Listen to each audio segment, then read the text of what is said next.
So you finished recording something. Now it's time to save. Whether you're in loops like I am on this screen or you're working with tracks, a more advanced feature, in the upper left hand corner you want to go to the main menu. Now it looks like a little piece of paper that's folded over, that little tiny icon way in the upper left hand corner. I'm going to tap on that and you'll notice it says it's saving. So it saved my recording as a My Song. Notice if you go, my sound library has a bunch of different songs because I've created lots of different tunes over the years. But you'll notice down here it says My Song today at 7:35 a.m. That's when I recorded it. Now, if this is all you ever do and you just keep recording songs, you're gonna have a whole list that go My Song number 1, My Song 2, My Song 3, My Song 4, and it could be hard to remember where each song is if you ever want to go back and work on it some more. So the best way to save it is this. If you tap on the picture, it'll take you back into your song. And you don't want to do that. You want to save it first. So if you tap on the text, if you tap right on the words My Song today at 7:35 or whatever your time index is, notice how it gives you an edit menu. I'm going to delete My Song. And because this is just my loop test project, I'm going to name it as such. So I just did that. For most of your recordings, though, I want you to add something so that if you share them to me, I don't know who they are. I want you to start them off with a couple of different digits. The first one is going to be your first name, first letter. Second one is going to be your last name, first letter. And then your homeroom teacher. So if I'm in Mrs. Brunke's classroom, I would type Brunke. Okay? And that way, whoa, not Brinkley, Brunke.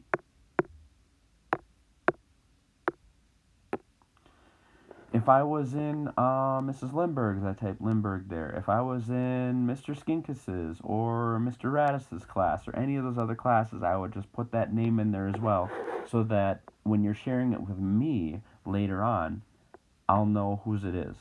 Okay, now I'm just leaving mine as loop test. If you think that you have a better name for it, by all means, name it what you want. But I need to know that it's yours by you having your initials and your teacher's name. All right. When that's done, you hit the done button. And now look, WP Brunke loop test. Now you might think you're done, but there's more that needs to be done. After you've renamed your file, you're going to go to the upper right hand corner. There's a button called Select. Now when you tap that Select button, it's going to create a dot on each of the different files in your GarageBand folder. Now you want to go back and find the one that you renamed and click on that, and now notice along the very bottom it's going to give you a couple of different options. You can share it, which we're going to do in a moment. You could also duplicate it to create a secondary file to edit.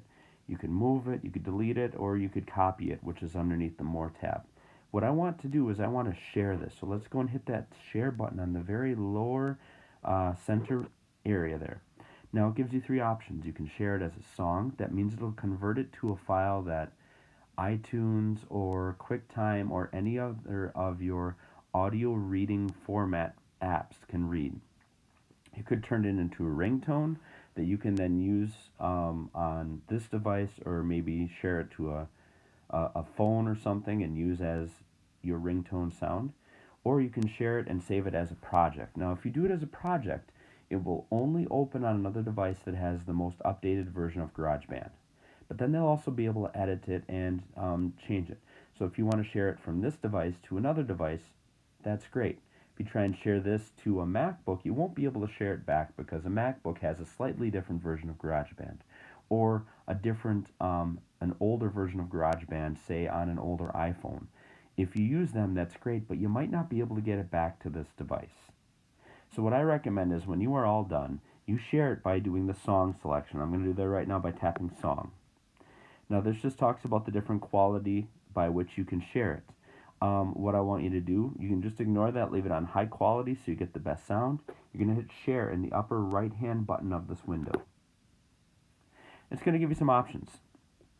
You could airdrop it to someone. You could seesaw it, although we're still working on that part of it. It may not work today. You could go to Drive, Mail. You could share it through some other different options here. But what I want you to do is I want you to focus on Drive. You're going to drop it into your Drive and create a folder there eventually.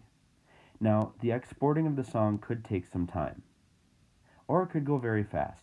It really depends on how much data you are trying to save to Drive and your internet connectivity.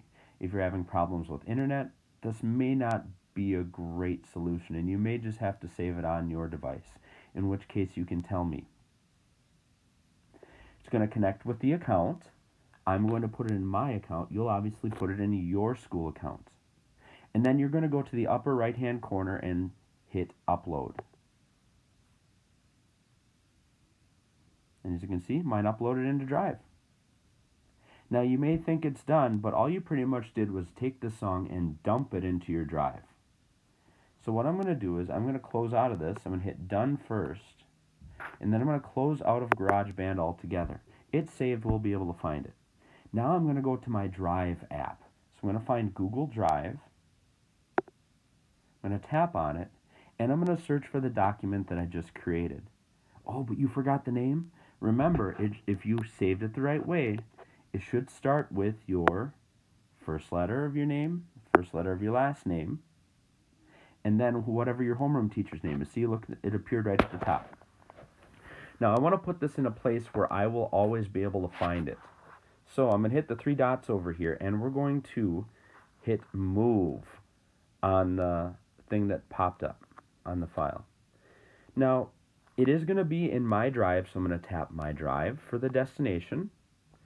And there's a whole number of folders. If this is the first time that you've tried to save it, I want you to go to the upper right-hand corner where there's a folder with a plus sign in it, and we're going to create a new folder right now. We're going to call this folder Garageband. Creations. Check your spelling, otherwise this is going to look silly too, by the way.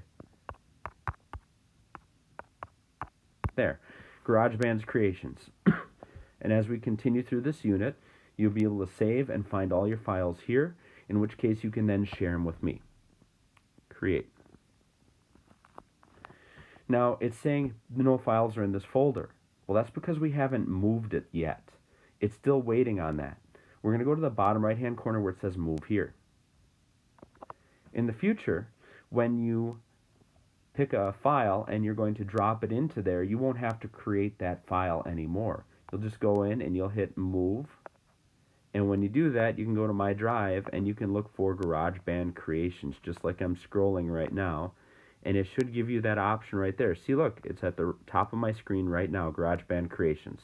So I can go in there, I can edit it, I can use it. I can drop them in here. Okay? Now, let's take a look at this in another format.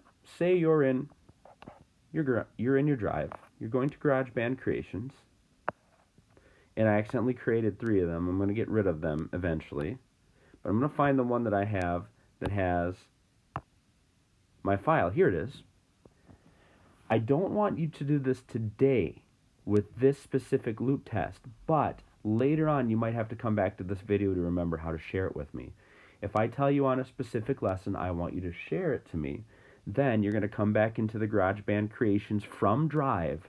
Don't do it from your iPad Garageband. If you do that, it's had some issues. It gets a little glitchy. But once you saved it to Drive, you're going to go to the 3 buttons here, and you're going to hit Share on the top.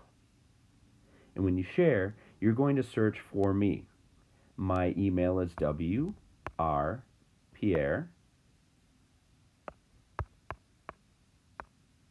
And as you can see, it's the second one here, WRPierre at Pulaski Schools.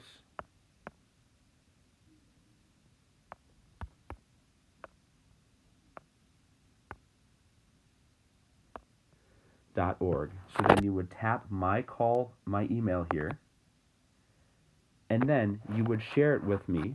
You can either add a message, say, hey, Mr. Pierre, here's my loop expression that we just created, or my track, or whatever assignment that I wanted you to do, and you can share by hitting return.